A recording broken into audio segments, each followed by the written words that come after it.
Bonjour et bienvenue dans votre journal des nouvelles technologies Newstech Hebdo. Au sommaire, cette semaine, Microsoft dévoile une version expérimentale de Windows 8 et le site de réduction Groupon a toujours la cote en France.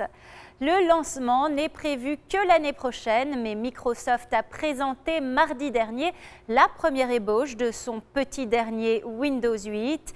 Avec ce système d'exploitation, le géant du logiciel espère rattraper son retard sur le marché des tablettes tactiles. Vous l'avez donc compris, ce système sera compatible sur PC et tablette.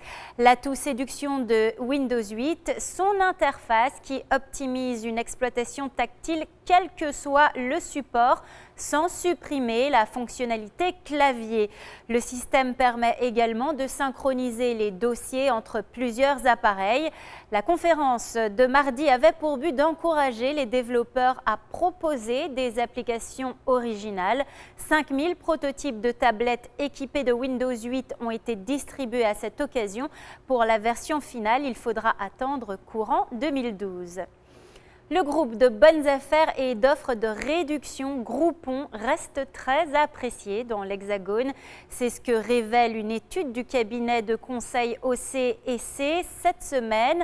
Qu'ils soient consommateurs ou commerçants, les clients de Groupon se disent satisfaits en grande majorité.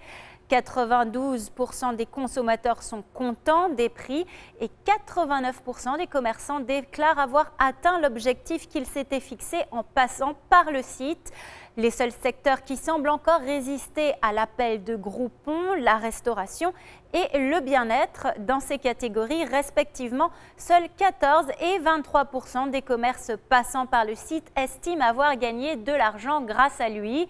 Selon Médiatri, Groupon est devenu le 5e site français en termes d'audience, avec 7,5 millions de visiteurs uniques au deuxième trimestre. Newstech Hebdo, c'est tout pour cette semaine. Je vous retrouve le week-end prochain, toujours au Nasdaq, au cœur de Times Square, pour d'autres nouvelles du monde technologique avec NYFP.